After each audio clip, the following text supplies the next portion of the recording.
Friend, this is Shubham Kumar और आज हम बात करेंगे स्क्रीनिंग के बारे में और how to get screen in during the SSB interview. तो लेट्स स्टार्ट।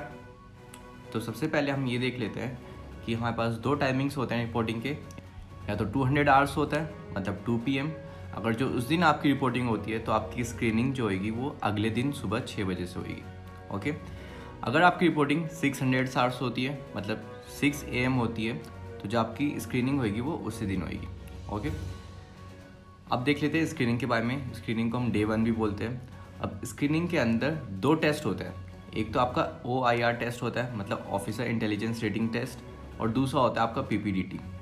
ओके। तो OIR टेस्ट में आपके दो टेस्ट होते हैं, वर्बल रीजनिंग का एंड नॉन वर्बल रीजनिंग का। ओके। वर्बल रीजनिंग में जितने भी क्वेश्चंस होंगे और जितने भी नॉन वर्बल रीजनिंग में क्वेश्चंस होंगे उसका हाफ टाइम आपको कंप्लीट करने के लिए दिया जाएगा। तो हाफ टाइम जैसे कि एग्जांपल ले लेते हैं कि सपोज आपको 50 क्वेश्चंस गिवन है, वर्बल या नॉन वर्बल दोनों में सपोज 50-50 क्वेश्चंस गिवन है, तो दोनों टेस्ट के लिए आपको 25 मिनट्स दिए जाएंगे। ठीक है, वर्बल के लिए 25 मिनट्स और नॉन वर्बल के लिए भी 25 मिनट्स। अगर जो सपोज आपके पास वर्बल में 35 क्वेश्चंस और नॉन वर्बल में भी 35 क्वेश्चंस है, तो आपको 17 मिनट्स ईच पेपर के लिए दिए जाएंगे। ओके। कोई नेगेटिव मार्किंग नहीं होती है, सिर्फ आपको ऑप्शन लिखने होते हैं 1 2 3 4। ठीक है, तो किसी भी एक ऑप्शन को जो भी आपका राइट हो वो आपको फिल करने होते हैं आंसर शीट में। ओके। नेक्स्ट एग्जाम्पल देख लेते हैं। Example of verbal OIR test. तो ये आपके सामने क्वेश्चन है, तो सेम ऐसे ही ऑप्शंस होते हैं और हमें आंसर शीट में, ठीक है, जैसे OMR शीट होती है वैसे ही एक छोटी शीट होती है उससे साइज़ में, उसमें आपको 1 2 या 3 या 4 फिल करने होते हैं क्वेश्चन के हिसाब से। ओके। नेक्स्ट देख लेते हैं PPDT। तो PPDT में स्टोरी राइटिंग होती है, स्टोरी नरेशन होता है, ग्रुप डिस्कशन होता है एंड ग्रुप स्टोरी बाद में कंक्लूड करनी होती है। तो ये शीट आपको दी जाती है, जैसे राइट हैंड साइड में आपको दिखाई दे रही होगी। तो ऊपर आपके नंबर ऑफ SSB लिखा होगा, बैच नंबर लिखा होगा, जो चेस्ट नंबर आपका है, नेम, एज और डेट, ठीक है, जिस दिन आपकी SSB हो रही है। उसके बाद लेफ्ट हैंड साइड में आपको ऐसे बॉक्स दिया जाएगा। राइट हैंड साइड में एक्शन लिखा होगा, जो भी आप स्क्रीन पे पिक्चर को देखोगे उसके अकॉर्डिंग आपको इसको फिल करना है। तो सबसे पहले आपको 1 मिनट तक जो पिक्चर होएगी वो दिखाई जाएगी, जो पिक्चर होएगी वो ब्लर होएगी। ठीक है, 1 मिनट तक दिखाई जाएगी। ध्यान रखना कि 1 मिनट तक जब वो पिक्चर दिखाई जा रही होती है आपको सिर्फ ऑब्जर्व करना है उस पिक्चर को। बैकग्राउंड क्या है, कितने कैरेक्टर्स हैं, उनका मूड क्या है, थीम क्या बना सकते हैं हम, तो अच्छे से 1 मिनट तक ऑब्जर्व करना है। ठीक है, क्योंकि हम काफ़ी बार ये गलती कर देते हैं कि कंप्लीट देखते नहीं है, 1 मिनट तक उस पिक्चर को लिखना शुरू कर देते हैं। ये गलती नहीं करनी है। 1 मिनट गिवन है आपको, तो 1 मिनट तक अच्छे से ऑब्जर्व करना है। ओके। और जितने भी कैरेक्टर्स आपको नज़र आते हैं उनका एज, मूड और सेक्स आपको यहाँ पर नोट डाउन कर लेना है बॉक्स में। जैसे सपोज कैरेक्टर 1 देखा आपने, उसका जो मूड है वो पॉजिटिव है, एज 23 है और सेक्स क्या मेल है वो, और उसको सर्कल कर दिया। फिर सपोज आपने कैरेक्टर 2 देखा, उसके लिए भी सेम पॉजिटिव है, उसकी एज 25 आपको लग रही है और वो सपोज फीमेल है तो F लिख दिया। सो जो ये बॉक्स है, इस बॉक्स में आपको क्या करना है, उन कैरेक्टर्स के बारे में लिखना है जो भी आपको स्टोरी में दिखाई दे रहे होंगे या पिक्चर में जो आपको दिखाई दिए हैं उनके बारे में लिखना है। ठीक है। यहाँ पर फिर स्टोरी जो भी आपने सोची है कि क्या स्टोरी हो सकती है, क्या थीम हो सकती है, उसका एक्शन लिखना है कि आप क्या एक्शन ले रहे हो उस स्टोरी में। ठीक है। और यहाँ से फिर आपको 4 से 5 मिनट दिए जाएंगे। 1 मिनट जब आप पिक्चर देख लोगे उसके बाद 4 से 5 मिनट दिए जाएंगे आपको स्टोरी नोट डाउन करने के लिए। ठीक है। सपोज़ ये जो स्पेस है ये आपकी स्टोरी लिखने के लिए सफिशिएंट नहीं रहता है, तो आप इस पेज के पीछे भी लिखना कंटिन्यू कर सकते हैं। ठीक है, कोई दिक्कत नहीं होती। और ट्राई करना जितना ज़्यादा से ज़्यादा लिख सकें, 14 to 15 लाइन्स थी। और आपने स्टोरी लिखी है जिससे आपको कॉन्फिडेंस नहीं है कि इससे स्क्रीन इन हुआ जा सकता है, तो कोई दिक्कत नहीं है। आपका जो ग्रुप होगा आप उनसे स्टोरी डिस्कस कर सकते हैं कि उन्होंने क्या स्टोरी लिखी है, या किसी दूसरे ग्रुप से भी डिस्कस कर सकते हैं। डिस्कस करने के बाद आप वही स्टोरी नरेट कर सकते हैं जो आप उस टाइम पे फॉर्म करेंगे, ठीक है। वो स्टोरी भी नरेट कर सकते हैं, कोई दिक्कत नहीं है, क्योंकि ये 99% चेक नहीं होती है। ओके, वो सिर्फ आपका नरेशन देखते हैं, उसी से आपकी स्टोरी समझ जाते हैं। ओके, तो नरेशन देखेंगे, वो सिर्फ नरेशन के टाइम पे कोई गलती नहीं होनी चाहिए, क्योंकि वही एक टाइम होता है जब तीनों एसेसर, ठीक है, जीटीओ, इंटरव्यूअर और साइकोलॉजिस्ट, वो आपको एसेस कर रहे होते हैं, और आपके पास वो कंप्लीट 1 मिनट होता है जहाँ पर आपको कोई भी गलती नहीं करनी है। आपको जो नरेशन करना है वो अच्छे से करना है, वो नरेशन पे हम अगली स्लाइड में देखेंगे। ओके, तो ये कुछ की पॉइंट्स हैं स्टोरी राइटिंग के लिए कि जितना ज़्यादा हो सके 17 to 18 लाइन लिखनी है आपको, और 12 to 14 लाइन्स लिखनी है प्रेजेंट सिचुएशन पे।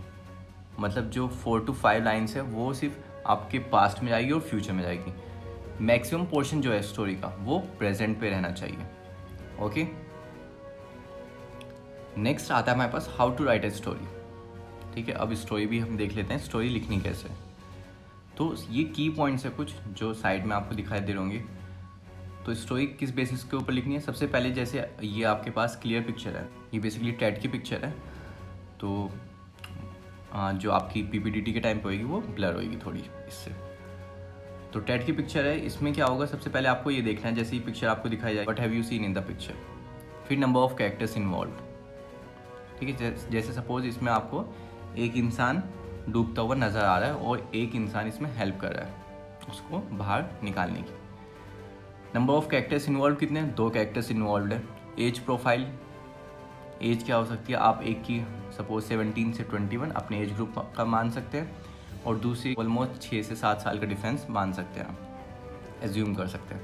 मूड न्यूट्रल, ठीक है, व्हाट हैज़ ऑलरेडी हैपन, ठीक है, कि एक इंसान अभी डूब रहा है तो उसको बचाने की कोशिश की जाती है। प्रेजेंट हैपनिंग यही है कि एक इंसान रस्सी लेके खड़ा हुआ है तो उसको डूबने से बचा रहा है। फाइनल आउटकम क्या होगा? ऑब्वियसली वो उसको बचा लेगा, और come to a common consensus. ठीक है, ये बेसिकली स्टोरी के लिए होता है। कॉमन थीम क्या रही है इसकी, उससे रिलेटेड होता है। तो जैसे कि इसकी स्टोरी मैंने लिखी हुई है, तो आप देख सकते हैं, स्टोरी आप पढ़ सकते हैं और इससे इवेल्युएट कर सकते हैं कि ये सारे जो पॉइंट्स हैं ये मैंने इसमें इंक्लूड करे हैं। ठीक है, और कुछ OLQs भी इसमें आई हैं। ठीक है, OLQs आप जब इसको रीड करेंगे तो आप समझ जाएंगे कि इसमें कौन कौन सी OLQs इसमें शो हुई हैं। ओके, तो ये जो पॉइंट्स हैं, इन पॉइंट्स को दिमाग में रखकर आप स्टोरी को फॉर्म कर सकते हैं आराम से। जब आप प्रैक्टिस करते हुए जाएंगे तो खुद ही ये चीज़ आपकी साइकोलॉजी में चली जाएगी और आप खुद ही इसी बेसिस पे लिखना शुरू हो जाएंगे। Okay, now next, story narration की पॉइंट्स। अब जब इस स्टोरी को नरेट करेंगे, देखिए सबसे जो इम्पोर्टेंट बात आती है वो नरेशन भी आती है। ठीक है, मैंने जैसे अभी पहले भी बताया था आपको कि नरेशन ही वो टाइम होता है जब GTO, इंटरव्यूइंग ऑफिसर और साइकोलॉजिस्ट आपको एसेस कर रहे होते हैं। ठीक है, तो वो 1 मिनट जो आपके पास रहता है उसमें आपको कोई भी अपनी गलती नहीं करनी है, फंबलिंग नहीं करनी है। तो इस वजह से जो स्टोरी होएगी आपकी, ठीक है, अगर जो आपने उस पेपर में स्टोरी कोई और लिखी और उसके बेसिस के ऊपर आपको लगता है कि इससे स्क्रीनिंग नहीं हुआ जा सकता, तो आप ग्रुप से डिस्कस करके, अपने ग्रुप से या किसी और ग्रुप से डिस्कस करके एक नई स्टोरी फॉर्म कर सकते हैं। ठीक है, अपनी मेमोरी में, और उसको मेमोराइज़ कर सकते हैं, और मेमोराइज़ करने के बाद वही स्टोरी नरेट कर सकते हैं, कोई दिक्कत नहीं है। ठीक है, बट जब उस स्टोरी को आप नरेट कर रहे होगे तब कोई गलती नहीं होनी चाहिए, फंबलिंग नहीं होनी चाहिए बस, और एक कॉन्फिडेंस के साथ बोलना है। अगर आपने नरेशन काफ़ी ज़्यादा अच्छा किया तो आपका सिलेक्शन वहीं हो जाता है स्क्रीनिंग का। ठीक है, स्क्रीनिंग की बात करें, स्क्रीनिंग का सिलेक्शन आपका वहीं हो चुका होता है। लेकिन अगर जो आपका सिचुएशन या आपका जो रिज़ल्ट होता है वही बीच में होता है नरेशन के टाइम पे, तो फिर जो हमारे ये असेसर्स होते हैं ये फिर ग्रुप डिस्कशन का इंतज़ार करते हैं। अगर जो आप ग्रुप डिस्कशन में फिर अच्छा करते हो तो आपकी टिक लग जाता है, अगर जो अच्छा नहीं करते हो तो फिर आप स्क्रीन आउट हो जाते हो। ओके, तो नरेशन के टाइम पे ही आपका सिलेक्शन हो जाता है, आप पता चल जाता है आप स्क्रीन इन हुए हो या नहीं हुए। लेकिन अगर जो बीच वाली सिचुएशन होती है तब ग्रुप डिस्कशन तक बात चलती है वो। ठीक है, अब ऐसा नहीं है कि आपने नरेशन भी काफ़ी अच्छा किया तो आप ग्रुप डिस्कशन में पार्टिसिपेट नहीं करोगे, आप पार्टिसिपेट करिए, 1-2 वैल्यूएबल पॉइंट्स दे दीजिए, उससे ज़्यादा की ज़रूरत नहीं है। ओके, तो सेकंड पॉइंट ये, do not fumble during the narration of your story, ठीक है। Try to complete your story narration in 1 minute, ठीक है। 1 मिनट का आपके पास टाइम दिया जाएगा, तो ट्राई करना है कि उसमें ही आप अपने स्टोरी को कंप्लीट कर पाओ। अगर जो कंप्लीट भी नहीं हो पा रही है तो मतलब उनकी बेस थीम 1 मिनट में कवर कर लो, ताकि जो एसेसर्स हैं उनको स्टोरी आपकी समझ में आ जाए। ओके, फोर्थ वन यही same, you can also take some points from other story, जैसे भी आप अपने ग्रुप से डिस्कस करिए, किसी और ग्रुप से डिस्कस करके उनके पॉइंट्स इकट्ठा कर सकते हो और अपनी एक नई स्टोरी फॉर्म कर सकते हो नरेशन से पहले या ग्रुप डिस्कशन से पहले। आपको बीच में टाइम मिलता है, गैप मिलता है ग्रुप डिस्कशन से और पीपीडीटी मतलब स्टोरी लिखने के बाद। तो स्टोरी लिखने के बाद और ग्रुप डिस्कशन के बीच में गैप मिलता है आपके आधे घंटे का, 1 घंटे का हो सकता है, वो डिपेंड करता है आपका ग्रुप कौन सा है। ओके, तो उस टाइम पे आपको नई स्टोरी आप फॉर्म भी कर सकते हो और उसको अच्छे से मेमोराइज भी कर सकते हो, ये बहुत ज़रूरी है। ओके, देन अब हम चलते हैं ग्रुप डिस्कशन की तरफ। तो अब बात कर लेते हैं ग्रुप डिस्कशन की। तो ग्रुप डिस्कशन आप शुरुआत कर सकते हैं बैकग्राउंड से, नंबर ऑफ़ कैरेक्टर से, एज से, मूड से। ओके, तो इनसे आप ग्रुप डिस्कशन स्टार्ट कर सकते हो और ट्राई करना है कि फर्स्ट 3 स्पीकर में आना है आपको। अगर जो आपका नरेशन अच्छा नहीं हुआ है तो आपके लिए ये कंपलसरी हो जाता है कि आपको फर्स्ट 3 स्पीकर्स में आना है। ओके, अब आना कैसे है उसके लिए, तो सपोज़ ये 9 कैडेट्स का ग्रुप है, या कह सकते हैं 9 डिफेंस एस्पिरेंट्स का ग्रुप है।